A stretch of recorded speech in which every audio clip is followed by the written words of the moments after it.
Aleluia. Levanta a sua mão, feche os seus olhos e diga assim: Senhor Jesus, nesta manhã eu vou receber esta palavra no meu espírito. E esta palavra vai gerar vida, fé, mudança e transformação. Amém? Eu queria sua atenção aqui agora. Antes de começar a pregação, eu preciso da sua atenção máxima hoje nessa palavra. Eu acho que eu já preguei palavra aqui com um versículo bíblico, mas essa vai ser a que mais vai ter versículo bíblico. Então eu preciso que você esteja conectado. Não é uma palavra simples, é uma palavra pastoral. Para você entender. Tem momentos que você vem no culto para sentir. É bom sentir. Mas melhor do que sentir é entender. Porque o que você sente passa, mas o que você entende permanece. E nesta manhã, eu estou te afirmando que algo novo vai ser liberado sobre você. Amém? Os servos podem sentar também, deixa somente uma quantidade. Vamos guardar o ambiente do lugar, para que possamos receber a palavra de Deus. Hoje eu quero falar com você sobre a redenção em 3 dimensões. Ou as 3 dimensões da redenção. Como você achar melhor? Eu gostei mais desse. Mas se você gostar do outro também, não tem problema. Por que a redenção em 3 dimensões? Eu vou te falar como que eu preparo as palavras. Eu preparo as palavras orando, buscando o Espírito. O que significa a palavra redenção? Comprar de volta. Foi aquilo que aconteceu lá na cruz do Calvário. Mas aconteceu a redenção também no Velho Testamento. E no Velho Testamento, precisa da sua atenção, é uma sombra da realidade do novo. Diga assim, um velho, mais forte, o velho é uma sombra do novo.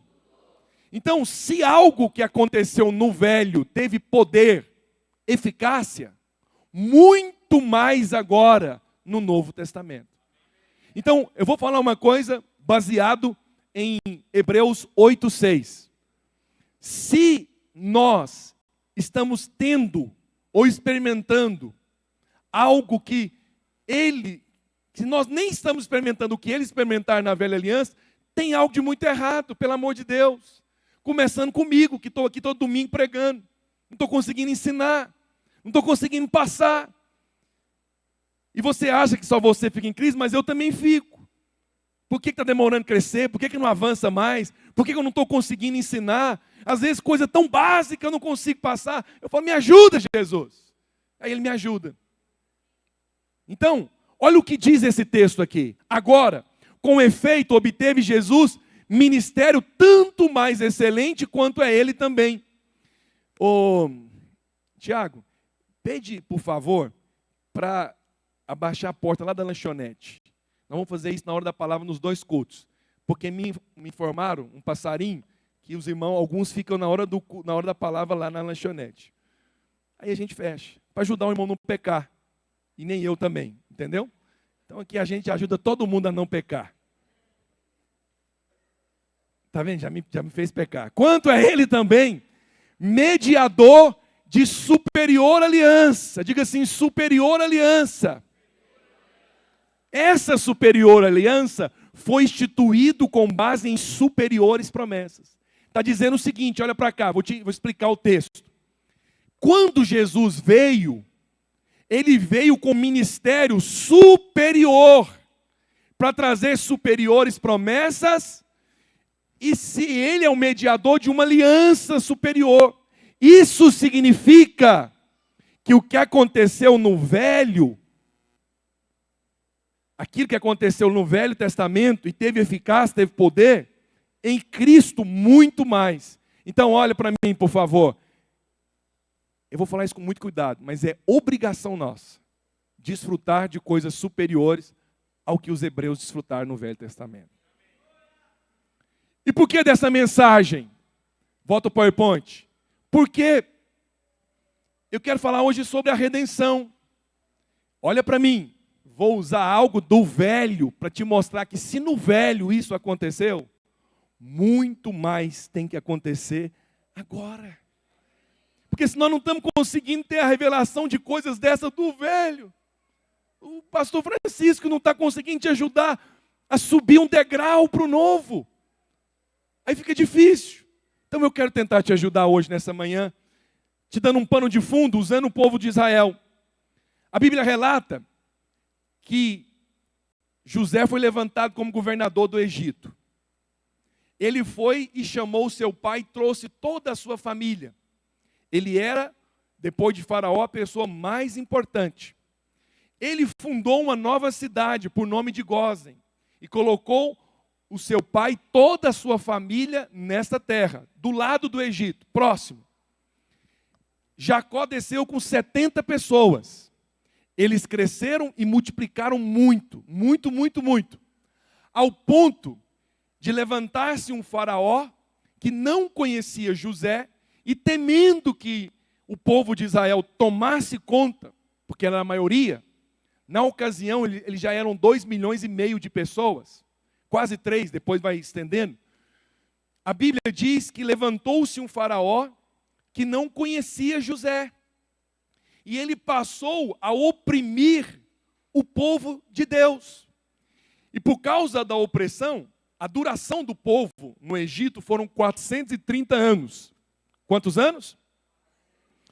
Mas eles não foram escravos todo esse tempo. Eles foram escravos entre 200 e 230 anos. Então foi um tempo grande. Eles foram escravos. Só que a escravidão foi tão dura, mas tão difícil, que Faraó, que é símbolo do diabo, Egito é símbolo do mundo, ele passou a oprimir de tal maneira que a vida do povo ficou difícil. E a Bíblia diz, em Êxodo capítulo 2, verso 23, Êxodo capítulo 2, verso 23, diz assim: decorrido muitos dias, morreu o rei do Egito. Os filhos de Israel gemiam sobre a servidão, e por causa dela, clamaram a Deus, e o clamor subiu. Quero dizer para você, toda vez que você clama a Deus, o seu clamor sobe. Deus não estão com seus ouvidos fechados para não te ouvir. Então, se você tem clamado a Deus, eu vim aqui hoje para dizer, a resposta está chegando. Não, vou dizer novamente, a resposta está chegando. Porque Deus ouve a sua oração. E aí a Bíblia diz, versículo 24, ouvindo Deus, nem foi oração, foi gemido, eles gemeram. Lembrou-se da aliança. Quando você lembra, quando você geme, Deus lembra da aliança. Aliança com quem? Que ele havia feito com Abraão, Isaac e Jacó. O nosso Deus é um Deus de aliança. Antes, ele lembrou da aliança com Abraão, Isaac e Jacó. Agora, Deus lembra de qual aliança? A de Hebreus 8:6, uma aliança superior. Ele lembra que um dia ele fez uma aliança entre Deus Pai e Deus Filho. E quando você clama, o Senhor vai atender, não por causa de você, mas porque ele tem uma aliança com Jesus. E se você está em Jesus, ele vai te ouvir. Diga glória a Deus. Ele ouviu. Nesse momento, então, começa o plano de Deus para resgatar o povo das mãos de Faraó. Moisés surge como um tipo de Cristo. Diga, Moisés é um tipo de Cristo para resgatar o seu povo da mão de Faraó. Faraó é um tipo de Satanás que oprime as pessoas. E o Egito é um tipo de mundo. Então, as Escrituras mostram que Faraó resistiu. Você sabe, esses dias eu vi alguém na internet, nós estamos vivendo uma época difícil. Porque qualquer um que tem um celular acha que é mestre, pode ensinar, e abre a Bíblia e acha que Você tem que tomar muito cuidado, nós estamos vivendo um tempo mais perigoso. Porque tem gente que nunca fez um seminário, nunca serviu num encontro de criança, nem em outro encontro, nunca lavou um banheiro para ninguém, mas decide ser mestre só porque ele tem uma câmera de um celular. Cuidado com essas pessoas. Se você quer dar confiabilidade ao ensino, pergunta de onde que ele veio, quem ele serve, quem fala na vida dele. Porque quem não ouve ninguém não está apto para falar.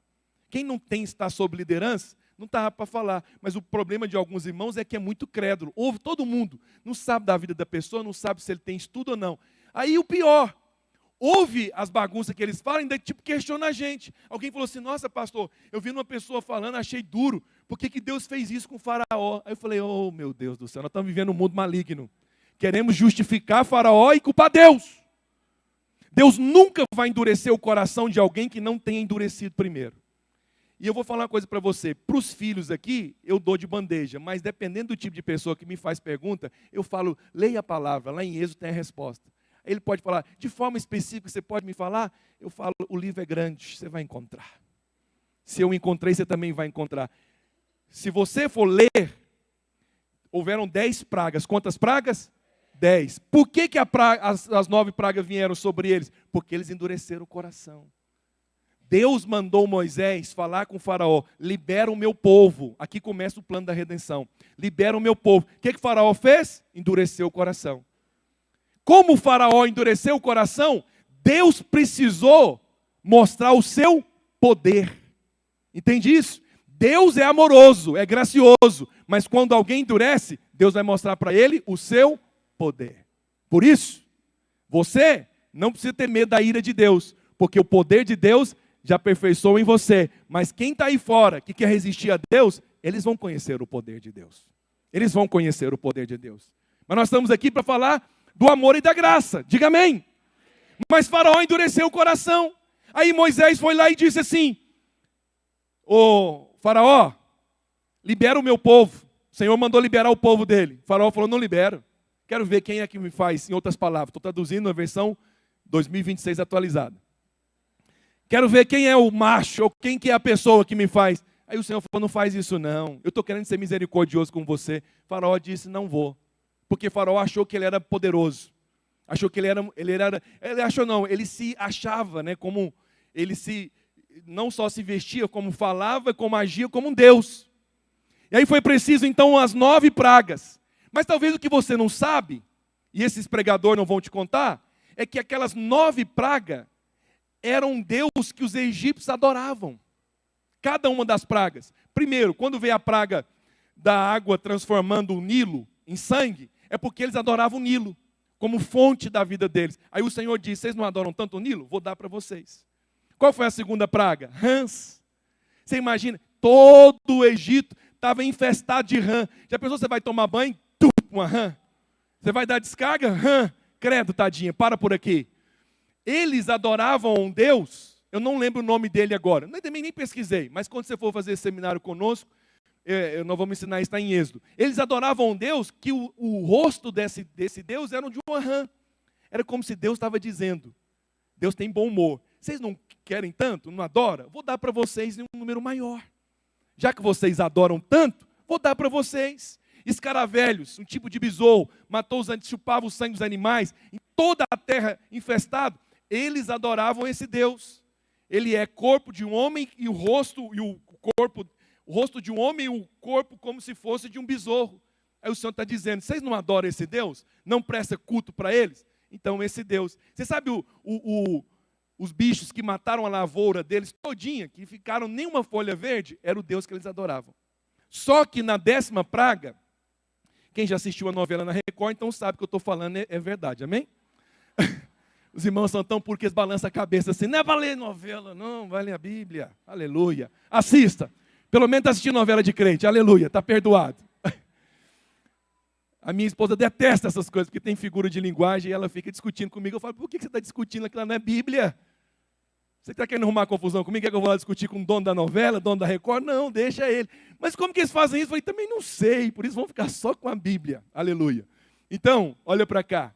A 10ª praga, diferente das outras, todas as 9 pragas atingiram o povo do Egito. Mas o povo de Israel, os hebreus, que estavam na terra de Gósen, nada aconteceu com eles. A 9ª praga foi densas trevas, de tal maneira que eles ficaram 2 dias sem levantar da cama, por não conseguir. Então você percebe que não era trevas, coisas normais, eram espirituais. Deus estava querendo mostrar que nível que eles estavam. Só que havia luz onde o povo de Israel estava. Todas as 9 pragas, Deus poupou os filhos de Israel. Quantos estão me entendendo até aqui, diga amém. Mas na 10ª praga, o Senhor falou o seguinte, a 10ª vai ser a morte dos primogênitos. Então, o anjo da morte vai passar em todas as casas, tanto dos hebreus como dos egípcios. Porém, a casa que tiver o sangue, ele vai passar por cima. Mas a que não tiver, ele vai matar o primogênito. Aí você fala, por que o primogênito, pastor? Tudo na Bíblia tem um significado. O primogênito fala do primeiro, é o representante. Por que o Senhor estava mostrando aquilo? A dor chegou na casa de Faraó. Porque os filhos de Deus eram as suas primícias. E aquilo que ele fez, o Senhor estava mostrando para ele a dor também que ele sentia. Então você percebe? A dor que Faraó sentiu, Deus tinha sentido antes pelo seu povo. Mas aí as pessoas querem justificar, é Faraó, tem que ter dor é dele. Cuidado para ter dó do bandido e não ter ficado do lado, na verdade, de quem está chorando do outro lado. Cuidado. Porque o que essa mentalidade mundana, maligna, diabólica quer fazer é essa. E chegar um momento onde, tadinho, essa pessoa faz isso, ele não tem pecado. Se não tem pecado, não tem um Salvador. Se não tem um Salvador, para que Cristo veio? Vê como isso é diabólico. Eu tô colocando algo dentro de você para você ser rico de revelação, para não cair nessas mentiras. Como vocês estão entendendo? Muita informação. Põe lá no primeiro. Primeiro, volta. Você está muito... Obrigado. Isso. Próximo. Salvos da ira. Primeira dimensão. Quantas dimensões que eu vou falar da redenção? 3. Qual que é a primeira dimensão? Salvos da ira através do sangue. A primeira dimensão da redenção. Por quê? Olha que diz Hebreus capítulo 12, verso 13. Eu amo ensinar a palavra de Deus, porque ela é rica. Deus falou o seguinte, vocês vão pegar um cordeiro, esse cordeiro não pode ter defeito, porque esse cordeiro estava apontando para Cristo.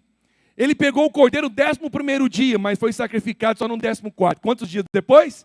3 dias depois. Esse cordeiro tinha que ser examinado. Cristo também foi examinado por Caifás, por Herodes, por um monte de gente. Cristo foi examinado também. Mas o que é interessante? Esse cordeiro não podia ter defeito. Se a família fosse pequena, podia chamar outras famílias. Deveria matar o cordeiro, pegar uma planta por nome de isopo, é a menor planta que existe, é menor do que um cotonete. Um dia, eu acho que foi a Cleia, alguém que fez um negócio aqui, trouxe um isopo, não foi? Acho que foi o Roger que foi no meu pé, para onde que a gente encontraria esse isopo? Ele encontrou, aqui em Belo Horizonte, tá vendo? É uma terra abençoada, tem um isopo também. O negócio é pequenininho, isso para mostrar que a fé, para ser perdoado, não precisa ser grande. Porque nós pensamos que o cara pegou tipo um rolo de tinta, né? E passou na casa toda. Não, pegava só isso, tamanho do cotonete, passar nos umbrais da porta, e o Senhor falou, se eu ver o sangue, eu vou passar. Olha tanto que a Bíblia é poderosa. Êxodo capítulo 12, verso 13. As 9 pragas, o povo de Israel não teve que fazer nada, diga nada. Mas na 10ª praga, era a morte de quem? Dos primogênitos. E aí, olha o que o texto diz. Ensinar sobre isso é poderoso. Não, põe primeiro Êxodo 12, 7. 12, 7, Guilherme. Tomarão do sangue e o porão em ambas as obreiras e na vega da porta, nas casas em que o comerem. Aí o verso 13. O sangue vos será por sinal nas casas em que estiverdes. Quando eu vir o sangue, quando eu o quê? Quem é que precisa ver o sangue? Quem precisa ver o sangue? Jesus. Jesus e o diabo, não é você. Eu não estou sentindo perdoado. E quem é que está mandando você sentir alguma coisa, pelo amor de Deus? Quando eu vir o sangue, passarei por vós, e não haverá entre vós praga destruidora, quando eu ferir a terra do Egito. A 10ª praga não faz distinção entre egípcios e israelitas. Hoje é dia de ceia, por isso que eu estou ensinando sobre isso. O juízo passaria pela terra. A única coisa, olha para mim por favor, não converse. A única coisa que definiria quem viveria ou morreria, não era nacionalidade, não era esforço, não era obediência à religiosidade. A única coisa, o único sinal, era o sangue.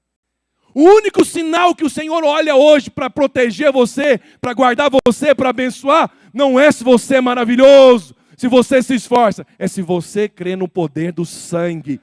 Por isso, não brinque com isso. Nós vivemos uma geração que brinca com as coisas. mas você precisa ter a revelação, porque tem muita gente que diz, sangue de Jesus tem poder. Eu quero dizer para você, e tem mesmo. Se o sangue de animal teve poder, muito mais o precioso sangue de Jesus tem poder para proteger você e perdoar você de todo e qualquer pecado.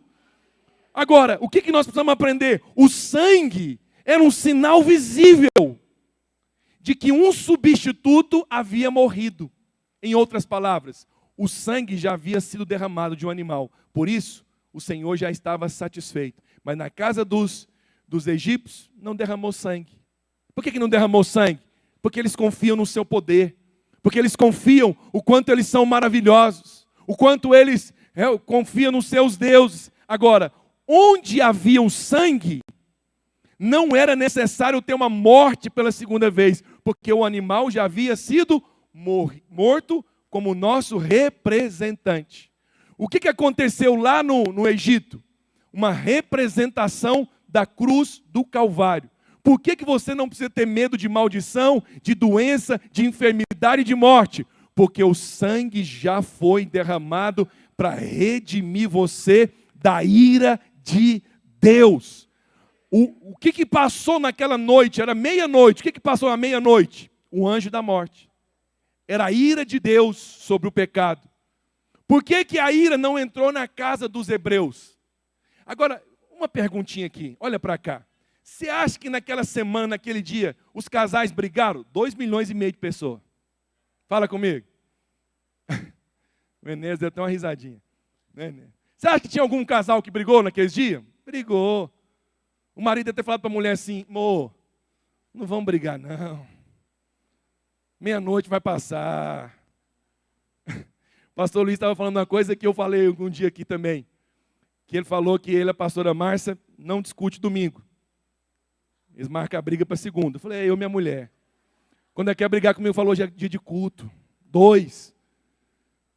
Vamos brigar segunda. Já que não tem outro jeito, eu não quero brigar, mas já que não tem, eu marco, então vamos brigar segunda. Aí o que acontece? Segunda Deus me quebranta. Quebranta ela também, alguma criança vai lá, alguma líder, sei lá, fala assim, pastora, vem cá, eu senti de abraçar a senhora, ministrar paciência, amor, graça. Algum irmão fala algumas coisas para mim, aí segunda nós não queremos brigar mais, por quê? Às vezes queremos, mas nós não brigamos não. Olha para cá. Você acha que tinha algum menino lá que tinha feito alguma coisa errada? Tinha! Gente, ainda mais esse povo que era reclamão até. Eles eram escravos. Você acha que escravo é gente que sofre na mão do outro, é gente boa, assim, agradecida, tudo sorrisinho? Não é nada, desejando mal. Miserável. Está vendo o que vocês fizeram conosco? Bem feito. Vocês têm que sofrer mesmo. Coraçãozinho ruim. Mas Deus olhou, foi para o casal? Deus olhou para o menino? Para a mulher, para o marido, para a única coisa que Deus olhou foi para o quê? Para o sangue. Sabe por que Deus nunca mais vai irar com você?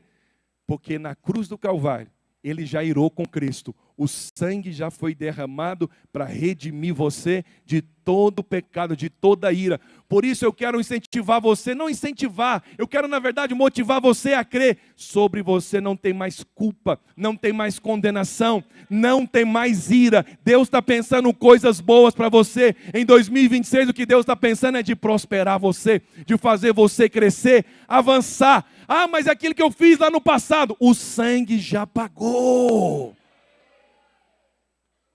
Agora, o homem matou um animal, pegou o hisopo e passou no umbrais da porta. E entrou para dentro de casa e tinha que comer o cordeiro assado. Aqui um pouco vou falar sobre o cordeiro. Mas você sabe o que eu amo nessa história? É que o sangue, pastora Camila, não era aplicado do lado de dentro, e sim do lado de fora. Por que do lado de fora? Porque o inimigo às vezes quer acusar você. O inimigo às vezes quer falar que você não está perdoado, que tem alguma culpa, tem alguma coisa. Mas aí o sangue é aplicado do lado de fora, porque é um selo, é uma marca. Nesse eu não posso tocar, na mente dele eu não posso tocar, no coração dele eu não vou tocar, porque o sangue já marcou ele. Onde o sangue já marcou, o inimigo não tem mais poder e autoridade sobre a sua vida. Diga amém, por favor. Por que o sangue é do lado de fora? Porque não é para o casal ver. Quem é que tem que ver? Deus e o inimigo. Deus olhou e viu, não, nessa casa não preciso passar, o anjo da morte não vai passar. Por quê? Porque alguém já foi morto, um representante já foi morto. Sabe por que a maldição não vai entrar na sua casa? De divórcio, de separação, de coisas assim? Porque o sangue está lá. Mas eu não estou vendo? Ótimo se você não está vendo. Glória a Deus. Não é porque você não vê que não existe. Está lá por quê? Porque o Senhor já selou também em sua casa. Quantos estão entendendo, irmãos, a palavra de Deus? Você vê uma coisa simples. Essa aqui é a primeira dimensão da redenção, o perdão dos seus pecados. Eu quero te fazer uma pergunta nessa manhã rápida. O sangue de Jesus foi aplicado na sua vida? O sangue já foi aplicado na sua vida? Pela terceira vez, Jesus perguntava as coisas às vezes 3 vezes. Vou perguntar de novo. Tu me amas? O sangue foi aplicado na sua vida? Se você respondeu sim, então saiba que agora o que Deus enxerga é o sangue. E Deus está satisfeito com o sangue. Deus não olha os seus fracassos mais. Eu fico triste quando eu vejo você conversando sobre o seu passado. A única pessoa que conversa sobre o seu passado é você e o diabo. Deus não conversa mais sobre o seu passado. Você já foi redimido. Põe para mim Hebreus 9:12. Jesus, me ensina a ensinar para você. Me instrui com graça para eu passar a palavra para você.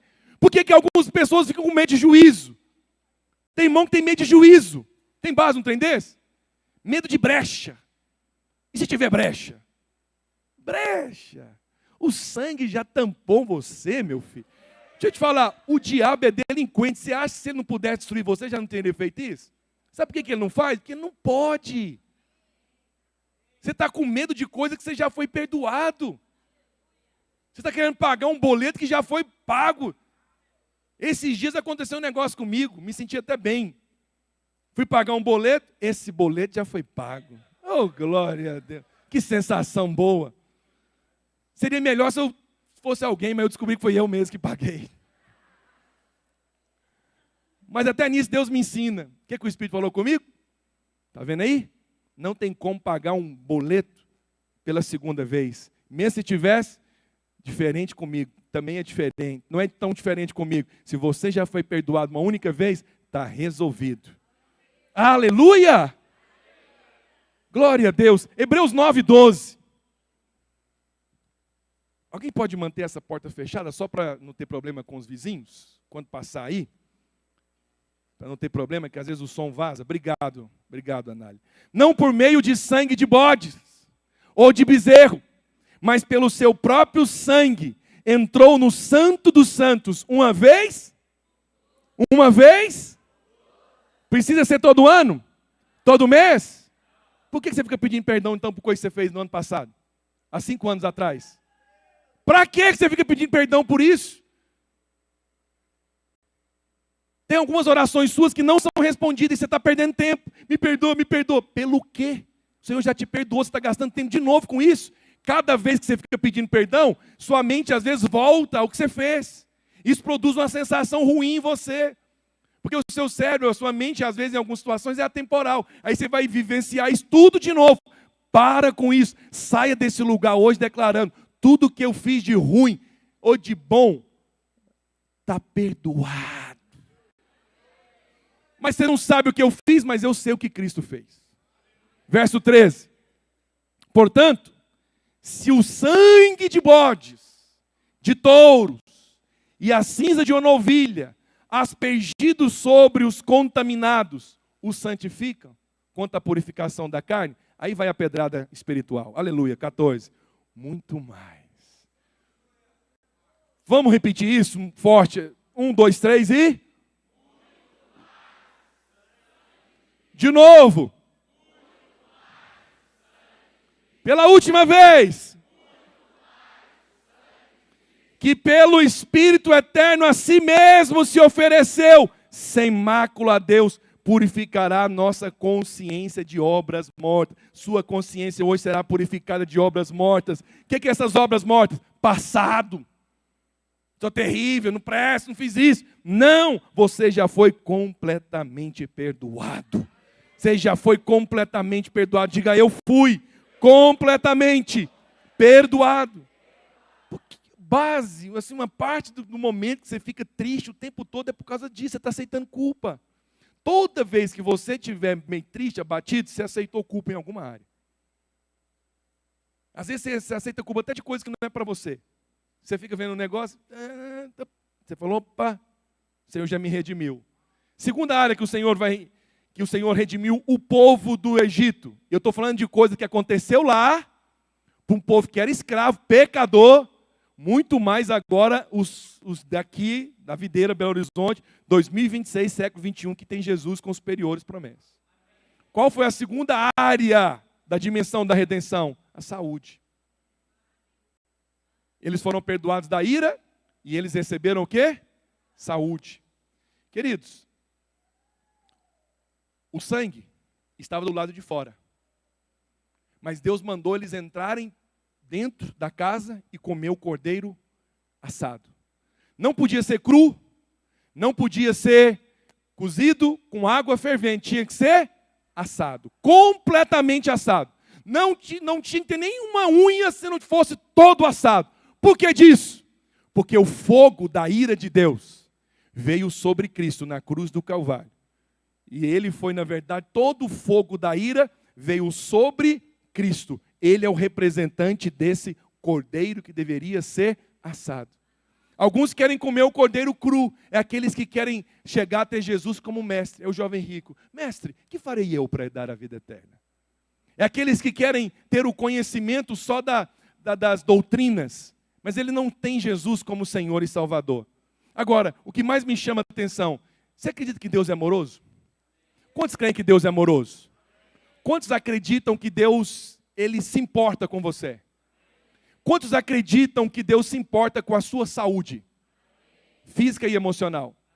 Você sabia que dos 35 milagres registrados na Bíblia, 28 foi ligado à cura física e a um bem-estar? 35 milagres registrados por Jesus. Dos 35, 28 é para cura e bem-estar. Eu te pergunto, ele se preocupa com você ou não? Nunca foi a vontade de Deus que tivéssemos um corpo cheio de enfermidade. Nunca foi a vontade de Deus vivermos deprimidos, angustiados, incapazes de cumprir o propósito. Você precisa ou não precisa de saúde para servir a Deus? Eu preciso. Preciso de fôlego nos meus pulmões, voz de trovão. E minha voz está gasta agora, por quê? Porque eu ensinei das 8 às 10 da manhã. Eu não dou intervalo. Por que eu não dou? Porque ninguém foi lá bater na porta para me lembrar e eu estou ensinando, eu não lembro também. Tadinho, eles ficaram lá, nem comida, nem café, mas no próximo vai ter intervalo. Alguém vai me lembrar. Também ninguém disse amém, não vai lembrar. Então tá bom. Tá tudo assim. Eu decidi que eu vou seguir minha vida. Deu certo, não deu? Não deu, eu vou para frente. Vou ficar parando para discutir coisas, não. 2 horas. Depois 2 horas aqui em pé. Aleluia. Eu falei para Jesus, quero mais, mas eu preciso de mais saúde. Se eu tiver com o pulmão pitibado, não dou conta de dar aula. Se eu tiver com problema no joelho grave, eu não dou. Se eu pregar sentado, parece que a minha unção cai em 90%. Não sou pregador que fica sentado, falando baixo. Jesus, não, eu tenho que movimentar, aleluia. Para lá e para cá. Eu preciso de quê? Saúde. Você precisa de saúde para servir a Deus. Você precisa de saúde para cumprir o propósito. Amém? Quantos acreditam que você precisa de saúde? Eu preciso de saúde para cuidar dos meus filhos, entrar no casamento com a minha filha, cuidar dos meus netos, se Jesus não voltar, mas eu acho que ele volta antes. Mas se não voltar também, eu quero saúde. Quero chegar na velhice como Davi, ditosa velhice. Quero chegar bem, saudável. Eu preciso de quê? Saúde. Saúde. A mesma cruz que nos perdoou garante também cura física. Por que você está falando disso, pastor? Presta atenção. Olha o que o versículo diz. Põe lá para mim, Êxodo 12:8. 12:8. Você viu que eu li o 7. Põe o 7. Primeira área da redenção. Eles foram livres da ira de Deus. Perdoados por causa do sangue. Tomarão do sangue e o porão em ambas as ombreiras. O sangue é de dentro ou de fora? Qual que é a segunda coisa que eles deveriam fazer? Nas casas em que o comerem, naquela noite comerão a carne assada no fogo. E pães asmos e ervas amargas, e comerão. Não comereis do animal nada cru. Deus não é contra comida japonesa, não. Está falando só desse cordeiro aqui. nem cozido em água, porém assado ao fogo, a cabeça, as pernas e a fressura. Versículo 10. Nada deixareis dele até pela manhã. O que ficar, deve queimar. Então, qual foi a instrução? Olha para cá. Matou um animal, pega o sangue, passa no umbrais da porta. Ele vai passar e vão ser livres da ira. Segunda coisa, coma do cordeiro assado junto com pão. Isso é um quadro da redenção. Enquanto o mundo está lá fora, sofrendo, por causa das escolhas deles, nós estamos na casa de Deus, sentado na mesa, comendo do pão e alimentando do cordeiro. Eles acham que nós estamos perdendo algo, pelo contrário, nós estamos alimentando do cordeiro. Estamos alimentando para o nosso casamento, para os nossos filhos, para a nossa casa. Quantos estão entendendo o que eu estou falando?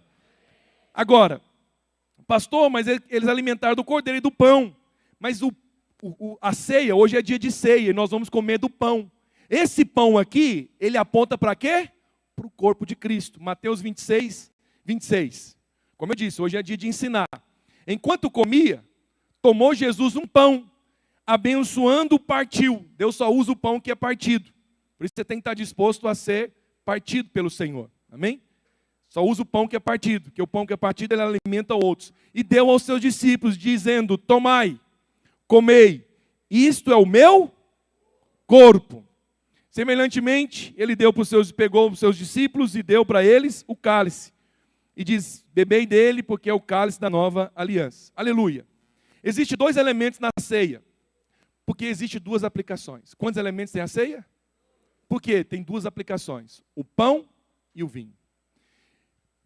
Diga-se de passagem, que quanto ao pão, quanto ao vinho, melhor dizendo, os irmãos não têm dificuldade. Se eu perguntar para você, qual que é o objetivo do sangue de Jesus, o que você vai falar? Perdão dos pecados. Mas, e qual que é, o que você define o pão? Pão é cura. Sabe o que eu fico triste? É que tem irmãos que estão passando por luta, nem ocorre ele a tomar ceia. Tem irmãos que viajam em janeiro, por exemplo, não vem no culto da ceia. Ele não toma ceia. Sabe por que não toma? Porque não acha que é importante. Tem outros que ficam com enfermidades, ficam internados. O líder nem ocorre levar a ceia para o irmão. Por quê? Porque ele não lembra disso. Mas Paulo, escrevendo aos Coríntios, a coisa que Paulo mais assustou, versículo 28, 1 Coríntios 11, 28. A coisa que mais Paulo assustou foi porque ele chegou na igreja de Corinto, ele viu muita gente doente, muita gente fraca e morrendo ainda novo. Olha o que a Bíblia diz. Examine-se, pois, o homem a si mesmo, e assim coma do pão e beba do cálice. Pois quem come e bebe sem discernir o corpo, come e bebe juízo para si. Eis a razão, porque há entre vós muitos fracos e doentes, e não poucos os que dormem, os que morrem. Agora, Paulo não está falando que eles eram indignos. Acha o texto aí. Porque tem gente que fala assim, pastor, tem gente que está tomando a ceia porque ele está em pecado. Quem toma ceia em pecado vai morrer. Esse dia eu ouvi um pregador irado, meu Deus do céu. Agora, deixa eu te falar, se a ceia é para o perdão e para a cura, quem é que precisa tomar a ceia? É quem errou. Aí tem igreja evangélica que no dia da ceia é o pior dia do culto. O anjo está passando aqui. E se você não tiver apto para tomar a ceia, o Senhor vai te expor. Aí a pessoa segura, alguém aproxima dele, ou o anjo, sai para lá. Na minha ceia você não derruba, não. O que é isso? Paulo estava dizendo o seguinte, você sabe qual que é a razão porque tem muito crente fraco? Você sabe qual que é a razão porque tem muito crente doente? É porque eles não discerniram o pão. Eles estavam comendo do pão sem entendimento. Eles estavam tomando a refeição. Aí, se você for ler 1 Coríntios, você vai entender isso. Se você não sabe da Bíblia, então você tem que acreditar em mim. Mas você pode ler lá na sua casa, 1 Coríntios 11. 11, 27. Põe o 27. Obrigado. Por isso, aquele que comer o pão ou beber o cálice do Senhor indignamente Tá aí, pastor, o que você fala desse texto aí, ó? Indignamente será réu do corpo e do sangue. Presta atenção, ele não está falando da pessoa, ele está falando da maneira. Porque indigno todos nós somos. Quem que é digno para falar que bate no peito? Eu estou apto para tomar a ceia. Quem que é? Ninguém. Nós só podemos por causa do sangue que nos redime. E nós nos colocamos na posição de filhos amados. Só que eles interpretam essa palavra indignamente da pessoa. O que Paulo está falando, se você for ler o contexto, é porque alguns tomavam a ceia, sabe como? Não comiam em casa, ou estava passando uma dificuldade, ia para a ceia para comer, enchia a barriga até empanturrar e vomitavam. Outros ficavam bêbados na ceia. Imagina, tomava tanto vinho, aí saía ali fora, o servo, o que foi, irmão? Aleluia, paz do Senhor. Onde você estava? Na videira. Você fala, essa igreja é do diabo, é maligna. Só para acordar alguns aqui. Tomara que essa taça toda não seja vinho, seja suco, pastor Adriano. Depois você me fala. Porque se eu tomar isso aqui, eu vou sair assim também. Paz do Senhor, irmãos. Ainda mais que eu estou com fome. Olha para mim, por favor. A Bíblia diz que eles ficavam embriagados na ceia. Outros tinham um grupo. Eles chegavam para tomar a ceia e perguntavam, qual que é o seu salário? Quanto que você ganha? Não, o seu grupo é outro. Você já imaginou você tomar a ceia num lugar onde um é por classe salarial ou por questão financeira? Né? Sala VIP. Não, seu grupo é outro. Você toma ceia só com esse grupo. Os irmãos de 10 mil, por favor, suba aqui. Os de 20 mil aqui do lado. Eu estou dramatizando para você entender como que era a igreja. Você acha que essa é a forma correta? Não. Aí outros estavam comendo até vomitar. Paulo falou assim, ó, quando vocês comem, vocês não discerniram. A palavra discernir é diacrina no original. O que significa diacrino? Diacrino significa discernir. Diacrino no original é, eles comem sem distinguir o pão. Esse pão aqui, ele é um pão normal, feito com a mão do padeiro. Mas a partir do momento que ele está aqui, ele é consagrado à mesa dos filhos do Senhor. Esse não é qualquer pão agora. Esse pão, quando nós oramos, ele é declarado como o corpo de Cristo. E eu vou comer e vou declarar, é saúde para a minha vida. Entende isso? O pão tem poder? Não! Porque se fosse assim, então, se alguém tivesse enfermo, era só ir na padaria e não numa farmácia. Não é isso que eu estou falando. O que eles estavam fazendo, a maneira, sem reverência, sem discernimento. Aí Paulo diz, eis a razão, versículo 30. Eis a razão, porque há tanta gente fraca, doente. Irmãos, em nome de Jesus, chegou o tempo de nós avançarmos para o próximo nível. Você precisa atribuir poder ao que está escrito na palavra de Deus. E o pão é para cura. Nós vamos começar o jejum domingo que vem. Nós vamos tomar a ceia 21 dias. Sabe por quê? Essa igreja vai experimentar os maiores milagres de cura. Porque se você estiver passando qualquer problema, seja físico ou emocional, você vai ser curado. Não vai dar glória para homem nenhum. O pão vai curar você. Porque há poder no pão. Amém? Por que alguns estavam doentes? Porque não discerniam o pão. Não separavam. E aí, irmão, está com fome? Pega aí um pãozinho. Não. Esse pão é o corpo de Cristo, que foi partido naquela cruz. Está escrito aqui, olha o que está escrito em Isaías 53, acho que eu coloquei, do 4 ao 7. Cadê meu tecladista subindo aqui? Sobe aqui, por favor. Do 4 ao 7. Quantos amam aprender a palavra de Deus? Obrigado pelo seu encorajamento. Certamente, Ele tomou sobre si as nossas... Não, vamos comigo, com empolgação. As nossas... E as nossas... levou sobre si. E nós o reputávamos por aflitos, feridos de Deus e oprimido. Mas ele foi traspassado pelas nossas transgressões, moído pelas nossas iniquidades. O castigo que nos traz a paz estava sobre ele, pelas suas... Fomos o quê? Sarados. Versículo 7. Verso 7. Ele foi o quê? Oprimido e humilhado, mas não abriu a boca. O que o povo comeu lá atrás? Cordeiro. Como o cordeiro foi levado ao matadouro, como ovelha muda perante os seus tosqueadores, ele não abriu a boca. Queridos, se até hoje você lidou com a ceia de forma natural? Por exemplo, você está travando uma crise no seu casamento? Decida tomar a ceia. Você vai ver Deus te fortalecer. Deus trazer revelação para você. Toma a ceia. Estou te falando de experiência. Toma a ceia. A Larissa é testemunha que no dia que eu descobri que eu estava com Covid, depois minha mãe internou, foi para a UTI, infelizmente partiu. Meu irmão foi para a UTI. Todo mundo da família se assustou, porque eu tinha bronquite. Então essa enfermidade seria o pior. A Larissa lembra disso. Nós morávamos num condomínio, lá tinha uma conveniência dentro desse condomínio, onde nós morávamos em Goiânia. Eu pedi para comprar um pão e um monte de suco de uva. E nós ficávamos, eles com a máscara, do outro lado da casa, nós pegávamos o pão. Ela sabe disso. Um dia que eu fiquei até chateado porque tomaram do suco de uva. Você lembra disso? Aí a Larissa e os meninos ficavam lá do outro lado, eu fiquei isolado no quarto. Eu pegava o pão lá do quarto, falava, levanta aí. Eu vou comer do pão e beber do cálice.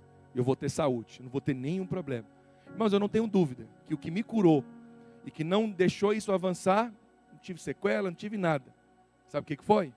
Porque o pão, na hora eu entendi, o pão é para cura. Você está sendo atacado, você tem que tomar ceia todo dia. Não, mas eu fico com medo de ficar religioso. Não vai. Mas não pode tomar de qualquer jeito, de qualquer maneira. Ah, não, eu estou prestado do culto, trabalho. Não. Você tem que entender. Você tem que pegar. Nós não cremos, como os católicos creem, que na hora da ceia, literalmente, isso aqui se transforma no corpo de Cristo. Mas nós entendemos que o pão é para os filhos e ele é para a cura. E quando eu oro, declarando em fé, que eu sou curado através do pão, isso tem poder na minha vida. Vou te mostrar rapidamente um exemplo. 2 exemplos eu vou encerrar. O primeiro, tanto que o pão tem poder. Marcos 7, 26. Põe no 23. 24. Levantando-se, partiu dali para as terras de Sidom, Tiro e Sidom. Tendo entrado numa casa, queria que ninguém o soubesse. No entanto, não pôde ocultar-se. Porque uma mulher cuja filhinha estava possessa de espírito imundo, tendo ouvido a respeito dele, veio e lhe prostrou aos pés. Esta mulher era grega, de origem serofenícia, e rogava que expelisse da sua filha o demônio. Mas Jesus lhe disse, deixa primeiro que se farte os filhos, porque não é bom tomar o pão. Não é bom tomar o pão e lançá-lo aos cachorrinhos. Pão, o filho, eram os hebreus, era o povo de Israel. Os cachorrinhos eram os gentios. Aí, olha essa mulher. Ela, porém, lhe respondeu, sim, Senhor, mas os cachorrinhos comem debaixo da mesa. Comem da migalha das crianças. Então, lhe disse, por causa dessa palavra, pode ir, que a sua filha foi curada. O demônio já saiu. Verso 30. Voltando ela para casa, achou a menina sobre a cama, pois o demônio deixava. Pastor, mas está falando de demônio. Possessão. O que Jesus mais fez no seu ministério foi expulsar demônios e curar enfermos. O que eu quero chamar a sua atenção é, se as migalhas que caiu daquela mesa, as migalhas, foi suficiente para curar aquela mulher, quanto mais o pão inteiro. Você come de migalhas hoje? Por que você não come de migalhas? Porque você é filho. Você pode comer do pão inteiro. Pastor, mas você está falando do povo de Israel, o povo lá de Israel. O que tem a ver isso? Salmo 105, versículo 37. Esse é o texto que eu quero encher seu coração de fé e nós vamos tomar a ceia hoje. E você vai ser curado hoje. Você vai ser curado hoje. Eu vou repetir para que você tenha fé. Você vai ser curado hoje nesse lugar. Então, fez sair o seu povo com prata e ouro. E entre as suas tribos não havia um só inválido. Pense nisso, gente. 3 milhões de pessoas eram escravos, trabalhavam de noite, trabalhavam com barro. Com certeza os seus senhores eram cruéis, como a crueldade da escravidão, batiam neles. Mas diz a Bíblia que 3 milhões de pessoas não tinham um só inválido. O sangue aplacou a ira, mas com medo do cordeiro trouxe para eles o quê? Cura para a jornada. Eu quero dizer para você, se no passado esse povo foi curado, muito mais agora. Nós teremos sim uma igreja, o povo de Deus vai desfrutar de saúde. saúde física, saúde emocional. Sabe por quê? Porque você não come migalha, você come o pão. Como assim? Eu fiquei na minha casa ontem à noite falando, meu Deus. Marcelo chegou da comunhão, eu falei, Marcelo, vem cá, senta aqui, eu preciso pregar para você primeiro. Nós conversamos um tempão.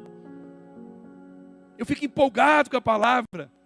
Como 3 milhões de pessoas? Não tinha um só inválido. Não te inculca isso, meu Deus do céu. Tanta doença que tem no nosso meio, pelo amor de Deus. Eu não quero culpar você pela enfermidade, mas é preciso não se conformar com isso. É preciso entender. Tudo que Jesus conquistou é direito meu, é minha herança. Se um povo na velha aliança, uma aliança que encontrou defeito nela, eles foram salvos da ira e recebeu cura, muito mais nós que estamos na nova aliança. Está na hora de nós pegar uma palavra e dizer, Senhor, eu quero dar testemunhos. Senhor, eu quero escrever meu nome na frente de muita coisa e dizer, eu fui curado pelo pão. Minha casa foi curada pelo pão. Eu sou curado, eu sou saudável. Eu não vou ter depressão, não vou ter angústia. Eu não estou mandando você parar de tomar remédio de depressão, de insônia, de nada. Mas eu estou pedindo para você, por que você toma remédio? Porque você atribui respeito ao profissional e faz bem. Mas às vezes, estamos deixando de atribuir fé ao que está escrito. Está escrito. Está escrito. Eu falava para os alunos do cursão, é preciso ter revelação. A revelação é, o pão é para cura. O cálice é para quê? Para perdão. E o pão é para cura. Então eu vou ser curado. Vou ser curado. Eu vou ser curado de traumas. Vou ser curado de problemas emocionais, problemas físicos. Não tem problema de hérnia de disco. Você não vai ter problema de sinusite. Você não vai ter problema de pressão alta. Mas nós estamos conformados. Não, pastor, é assim mesmo a família. Que tal você arriscar, acreditar em fé, que Deus pode curar você através da ceia? Que tal você acreditar nisso? Que essa tristeza, essa coisa que às vezes você acha que tem que ser assim, porque sua família tem. Eu não estou te culpando de você sentir isso, eu estou te pedindo que você atribua poder nisso. Ouça essa pregação de novo. Ouça de novo. Atenta no seu coração. O que você está disposto a fazer para ser curado? O que você está disposto a fazer? Permita-me exortar você em amor. Às vezes nós falamos que queremos uma coisa, mas queremos nada, não temos disposição nem para ouvir de novo. Não temos disposição para colocar em prática. Ouça quantas, até você aprender. Até virar revelação para você. Até você saber os versículos de cor. Ele foi traspassado, moído pelas suas pisaduras. Eu fui sarado. Onde que está escrito? Isaías 53. A mesma cruz que te garante perdão, te garante cura, saúde. Está na hora de nós termos gente saudável no nosso meio. 100% saudável. Por quê? Porque, pastor, mas você está falando sempre que você é novo, você vai envelhecer. Deixa eu te falar, você pode envelhecer com saúde. Tem crenças erradas na sua cabeça que essa doença é por causa da família. Chegou uma idade, você tem que ter isso. Esses dias eu repreendi alguém. Não me interprete mal. Quando eu tinha 41 anos. Você já fez exame de vista? Eu falei, já. Não, ainda não. Então pode fazer, você já tem problema. Eu falei, não tem. Porque se tem uma coisa que eu declaro, eu não vou ter. Claro que em algum momento eu vou usar óculos. Mas eu estou declarando, enxergo bem todas as coisas. Estou com 43, fiz de novo, não tem nada. Aí o que a pessoa fala? Mas pode chegar, 45. Está vendo? Tem gente já louvando e acreditando, tendo fé que vai acontecer. Por que nós não podemos declarar, não vou precisar? Porque na sua cabeça já é cultural, já é normal precisar. Por que você não pode experimentar de cura? Para que ficar carregando esse legado da sua família de doenças do passado? Irmãos, nós vamos desfrutar de saúde plena. Saúde plena, diga saúde plena. A saúde plena, a redenção plena inclui perdão dos pecados. E eu vou falar para você, tudo o que eu preguei agora é só para chegar no terceiro ponto. Que eu conversar com esse irmão, eu fiquei triste. Porque tem 4 anos que eu conheço ele. Acompanhando ele. 4 anos. Dificuldade com aluguel de igreja, dificuldade com aluguel de casa. Dificuldade com aluguel da igreja, dificuldade com aluguel de casa. Dificuldade para pagar um aluguel. Dificuldade para isso. Será que é normal? Será que é normal vivermos assim? Achar que precisamos ficar com dificuldade para pagar um aluguel? Sabe por quê? Olha para mim. Você crê que Deus te perdoa. Mas quando precisa avançar para a cura, já trava. E quando precisa avançar então para a prosperidade, aí trava mais. Mas teve 3 coisas, por isso que o Senhor falou comigo, irmão, não fala para a gente de Deus. Eu estava reunindo com ele aqui no vídeo, e o Senhor falou assim, ó, ele não crê na terceira coisa da redenção. Por isso que me deu o título da pregação, no aconselhamento. Qual que é a terceira dimensão da redenção? Prosperidade. Prosperidade. Eu coloquei provisão porque ontem eu estava com intimidade, Marcelo. Estava um pouco com vergonha à noite. Hoje eu vou falar só prosperidade. Provisão também, mas prosperidade. Como assim, pastor? Eu não tenho tempo, abre lá. Êxodo 12. Você vê que eu não mudei o texto. Viu, pastora Larissa? Sou hoje um pregador textual. Estou pregando só Êxodo capítulo 12. Está tudo no Êxodo 12. Dou umas mudadas, mas volto para cá. Porque ela fica querendo saber que tipo de palavra que eu vou pregar. Se é uma palavra textual, se é uma palavra inspirada. Como ela é uma teóloga, eu estou ajudando ela aqui a identificar. Brincadeira. Êxodo 12, 34. Então, olha para mim, nós vamos encerrar juntos. O sangue valeu a pena? O anjo entrou lá, matou alguém? O sangue funcionou? O pão funcionou? Por que o recurso não vai funcionar? Está no mesmo pacote. Por que nós temos uma igreja, ainda irmãos que vivem necessitados, precisando de ajuda o tempo todo, com a mentalidade? Fica chateado comigo quando eu falo de prosperidade. Se te incomoda falar de dinheiro, você tem problema com isso, e grave. Você tem que parar com isso. Por que eu posso ligar para alguém e dizer, aconteceu alguma coisa aí, muda de lugar? Porque nós temos condição para ajudar. 1 ano, 2 anos. E esse que eu estou falando para você, que eu exortei, não fiz a reunião, falei para ele, vou te ajudar. Não, vou sair do lugar. Falei, não toma decisão precipitada. Nós vamos te ajudar. E vamos. Não acho ruim ajudar, não. Porque só ajuda quem tem. E não é arrogância falar que tem, só tem porque Deus deu. Mas o problema é de quem não tem. Você até tem o desejo de ajudar, mas por que não ajuda? Porque não tem nem para você. Ou se tem muito só para você. Se você tem só para você, ainda para pagar só as suas coisas, mesmo que você tenha coisa boa, você ainda não é próspero. Só é próspero se você juntou. Se você tem para ajudar outros. Porque na hora da necessidade, se acontece uma situação dessa com um irmão nosso aqui da igreja, nós tínhamos que ter vários irmãos próximos para dizer, nós vamos levantar as casas dele, nós vamos levantar os móveis, eu vou dar isso, vou dar aquilo. Isso é igreja. Mas se você tem só para pagar a parcela do seu carro, da sua casa e das coisas, você não pode ajudar ninguém. Mas por que não tem? Porque não crê, não pede. Olha o que a Bíblia diz. O povo tomou sua massa antes que levedasse e suas amassadeiras atadas em trouxas com vestidos sobre os ombros. Fizeram, pois, os filhos de Israel conforme a palavra de Moisés e pediram aos egípcios objetos de prata, ouro e roupas. O Senhor fez com que o povo encontrasse o quê? Encontrasse o quê? Favor é a coisa mais importante. O favor é que abre portas. Se nós queremos prosperar, nós precisamos pedir, Deus, eu quero ter favor para prosperar. Eu quero ter favor para ter mais recurso. Você vai acreditar em mim, eu não tenho tempo para te provar. Mas 1 ano e 4 meses depois, Moisés começou a construir o tabernáculo. Empresários da Videira Belo Horizonte, irmãos que são próximos, ouça o que eu vou te falar. Você tem dinheiro? Deus te deu recurso? Mas o seu problema ainda, em amor eu preciso falar isso, é porque você pensa muito só na sua família e em você. Muitos pensam em construir casa, então na segunda tem galpão e tem isso, tem aquilo. Mas nunca ajudaram a construir uma igreja, você está errado. Porque o dinheiro que Deus nos dá, é para abençoarmos a nossa família, mas é para abençoar a obra também. Por que Deus prosperou o povo? Pergunta para mim, por que Deus prosperou o povo? Êxodo 36, porque Deus queria construir o tabernáculo. Êxodo 36, versículo 3.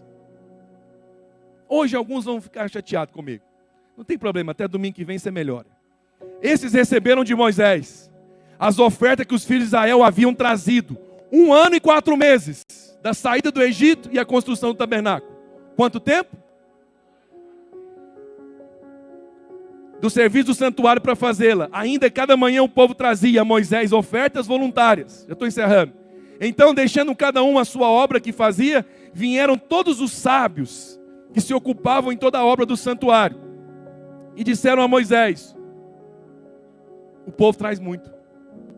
mais do que necessário para o serviço da obra que o Senhor ordenou que fizesse. Então, ordenou Moisés, e a ordem foi proclamada no arraial, dizendo: nenhum homem traga mais oferta. Nenhum homem precisa trazer mais oferta. Assim o povo foi proibido de trazer mais. Ei, eu estou falando de ex-escravos. Tomara que você tenha a revelação hoje. E que quando você for pegar o seu dízimo, coloque a verdade lá dentro. Não coloque 500, porque você não ganha 5.000. Não minta para Deus, vamos começar a mudar isso. Você quer prosperar, mas você e sua esposa, os dois juntos, sabe que ganham mais, mas coloca um outro valor. Sabe por que Deus mandou parar? Porque quando você prioriza a obra de Deus, Deus abençoa você. Mas eu vou te falar uma coisa, por isso você vai ver que tem pessoas no nosso meio também, que eles até prosperam, mas não são ricos. Porque Ageu capítulo 1, versículo 6, diz que tinha muita gente cuidando de si, mas não cuidava da obra de Deus. Sabe o que aconteceu? Olha o que diz Ageu 1,6. Tendes semeado muito e recolhido pouco. Comeis, mas não chega a fartar-vos. Bebeis, mas não dá para saciar. Vestivos, mas ninguém se aquece. E o que recebe salário, põe no saquitel furado. Tudo isso, sabe por quê? Porque a casa de Deus estava em ruína. É muito triste quando tem muita gente prosperando, mas a casa de Deus não avança. Quando isso acontece, o Senhor falou que vai ser como um saquitel furado. Sabe por quê? Se nós queremos avançar, esse é o ano da multiplicação. Nós precisamos de gente próspera dizendo: pastor, onde nós vamos abrir mais igreja? Eu quero ser um desses que abençoa. Que bom isso será ser um dos nossos irmãos. Quantos irmãos nós têm condição? Mas nunca nenhum deles me procurou para pagar um salário de um pastor na igreja durante um ano. Estou falando de 30 mil de salário, não, 10 não, 2.500 a gente paga o salário de um pastor. Esse irmão está com luta, sabe, com quantos reais? R$1.600 é a diferença de salário para pagar o aluguel da igreja. Quantos aqui poderiam todo mês dizer: eu vou devolver meu dízimo e nós vamos bancar o salário de uma igreja dessa? Para a pessoa ser salva. Entende isso? Então eu estou falando que o povo foi tão próspero, mas tão próspero, que o Senhor falou: pode parar de trazer. A minha oração hoje é que você ganhe fé para declarar: você já foi completamente perdoado.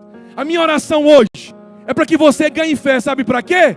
Para você comer do pão e declarar: sou completamente curado. Mas a minha oração hoje é que você abandona toda a mentalidade de pobreza, de miséria, de escassez e declara: Deus, coloca recurso na minha mão, me prospera cada vez mais. Eu estava achando que isso é ruim, mas não é. Pelo contrário, eu quero ter para mim ter uma casa boa, mas eu quero abençoar a casa do Senhor, sim. Eu quero ver pastores, sabe, crescendo, obras avançando. Eu quero ver a salvação. Eu quero chegar no céu aquele dia e saber: eu fiz parte de 5 obras que foram abertas, de 10 obras que foram abertas. Sabe por quê? Porque o evangelho vai crescer, mas só pode ajudar quem tem. E a minha oração é que os seus olhos sejam abertos, que você coma do pão hoje e declara: eu sou próspero, eu sou curado, eu sou perdoado. Fique em pé onde você está. Você já está com os elementos da ceia na mão.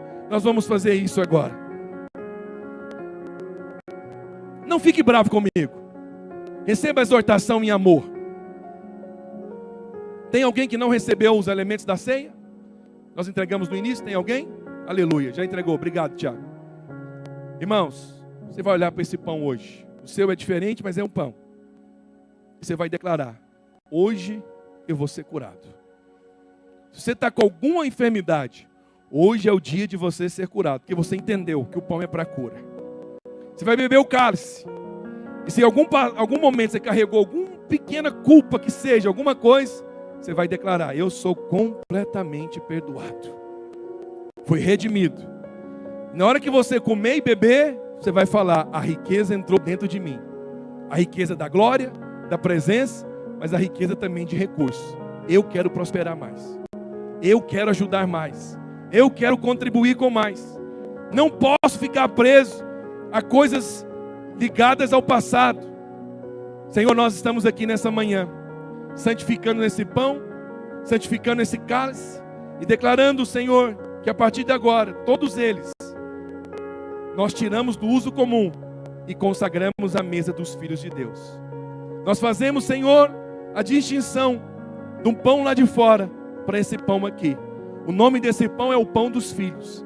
E ao comer desse pão, eu recebo saúde. Saúde para o meu corpo. Eu sou curado, sou saudável, sou fortalecido para alcançar minha jornada. Ao beber desse cálice, estou declarando que o meu passado foi perdoado. Eu rejeito toda culpa, toda condenação de que não sou um líder frutífero, que não consigo fazer a obra avançar. Eu rejeito a condenação. Eu bebo do cálice declarando: eu sou frutífero, eu sou abençoado, fui plantado pelo Senhor e vou crescer para a glória de Deus Pai.